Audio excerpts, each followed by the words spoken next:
तो गीता में कहा है कि मैं को जान लो, ये मैं को समझ लिया तो पूरे संसार को आप समझ लेंगे।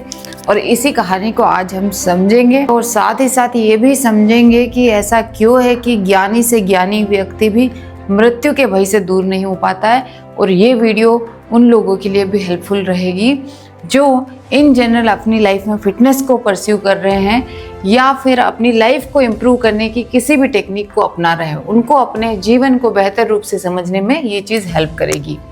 तो बात शुरू करते हैं आपके एग्जिस्टेंस के। आपके माइंड के 3 लेवल है जिसको हम सब ने पढ़ा है। उन तीनों लेयर के नाम हैं कॉन्शियस माइंड, सबकॉन्शियस माइंड और अनकॉन्शियस माइंड। और योगा में कहा जाता है कि ये आपके चित्त के फंक्शन करने के तरीके हैं। आपके चित्त में आपका ईगो भी आता है और वो इंटेलिजेंस भी आती है जो आपके बॉडी और माइंड को चला रही है। तो अब ये फंक्शन करने के तरीके कैसे हैं? आपका जो कॉन्शियस माइंड है वो थिंकिंग, रीजनिंग, लॉजिक्स लगाना, ये सारे काम करता है। डिसीजन लेना कॉन्शियसली, और इस तक आपकी इजीली पहुंच होती है। आप इसको जानते हो, इसको समझते हो, इसके प्रति अवेयर होते हो, क्योंकि ये एक्टिव रहता है आपकी जागृत अवस्था में। आप जब जाग रहे होते हो तो सबसे ज़्यादा एक कॉन्शियस माइंड ही आपका जो है वर्क करता है, इसीलिए आपकी मुलाकात इससे होती रहती है। अगला जो लेयर आता है आपके एग्जिस्टेंस का वो आता है सब कॉन्शियस लेवल।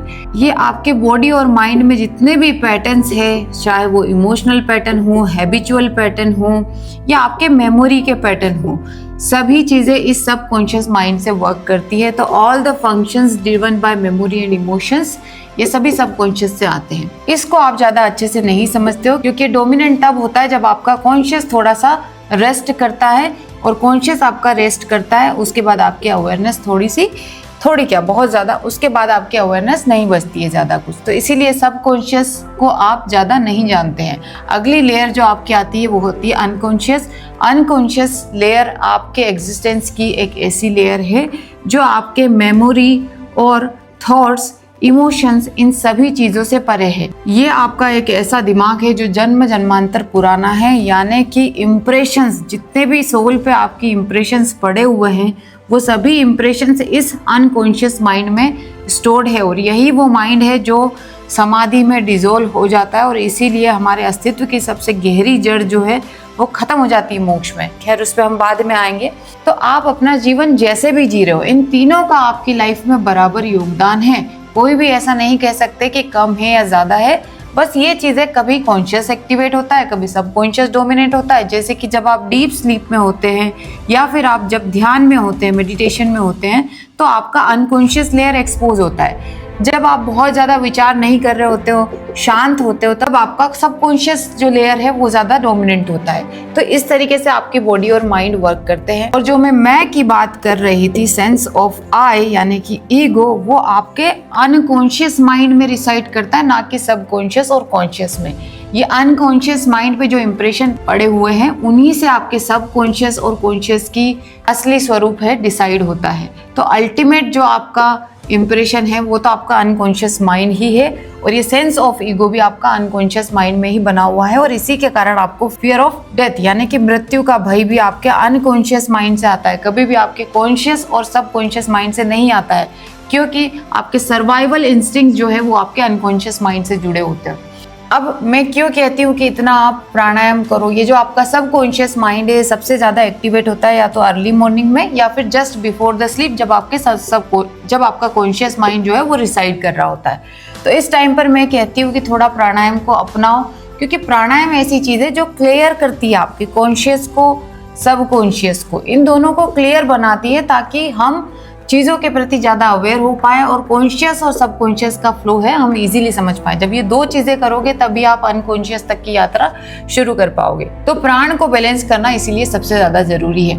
अब कुछ लोग अपनी हेल्थ मेंटेन करने के लिए, ध्यान के लिए ब्रीदिंग का यूज़ करते हैं। तो ब्रीदिंग का रोल मैंने आपको बता दिया।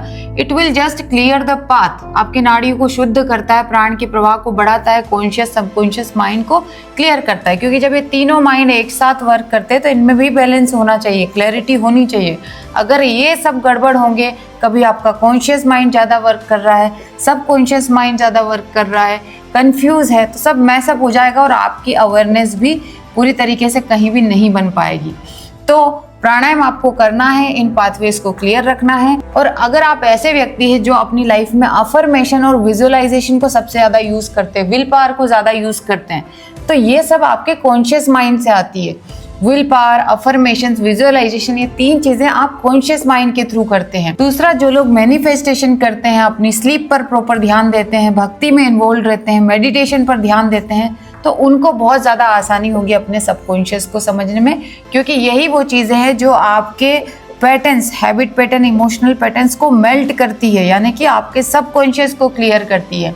मैंने आपको एक चीज़ बताई है कि जो अनकॉन्शियस माइंड है वो आपकी डीप स्लीप या फिर ध्यान, इन 2 जगहों पर ही रिवेल होता है, और उसी की सबकी हम ये यात्रा यहाँ पर कर रहे हैं ताकि हमारे एग्जिस्टेंस की डीपेस्ट लेयर को हम पहचान पाए। और इसीलिए मैंने कहा था कि एक ज्ञानी से ज्ञानी व्यक्ति को भी मृत्यु का भय कभी समाप्त वो नहीं कर पाता है, क्योंकि वो कॉन्शियस को जान लेता है, वो सब कॉन्शियस को जान लेता है, लेकिन अनकॉन्शियस तक पहुंचकर उसकी जड़ों को समझ लेना, यहाँ पर हमारे मृत्यु का भय खत्म होता है। और इसीलिए जो है गीता में कहा गया है, स्वरसवाही विदुषो अपि तथा रूढ़ो अभिनिवेश। अभिनिवेश से मतलब है यहाँ पर मृत्यु का भय, मतलब ज्ञानी से ज्ञानी व्यक्ति भी मृत्यु के भय से नहीं छूट पाता है। इसी कारण, क्योंकि हमारे अस्तित्व की जो सबसे डीपेस्ट लेयर है, डीप इम्प्रेशंस जो हमारे ऊपर पड़े हुए, जैसे कि एक जमीन होती है ना, जहाँ हम पुरानी सभ्यताएं खोजते हैं, तो जमीन की बहुत निचली लेयर को हम खोजते हैं, तब हमें पता चलता है कि पृथ्वी का इतिहास क्या था। ठीक उसी प्रकार आपके मन की जो सबसे गहरी लेयर है वो आपका अनकॉन्शियस माइंड है। और एक बात भी याद रखिए, ये तीनों माइंड आपके जो है एक प्योर अवेयरनेस में वर्क कर रहे हैं।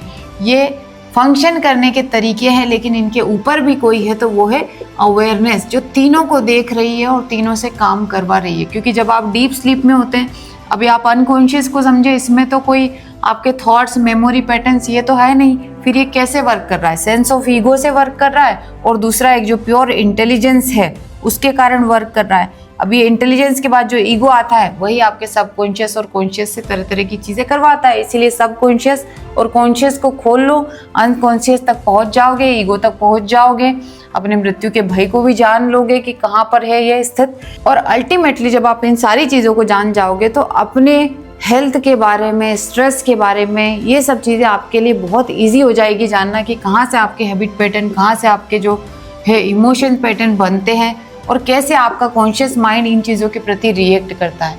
सो it is not that difficult to understand. आप चीज़ों के स्ट्रक्चर को अच्छे से समझ लीजिए और उसके बाद अपनी साधना उस हिसाब से कीजिए, तो आपको बहुत ज़्यादा अपनी प्रैक्टिस को आगे ले जाने में मदद मिलेगी।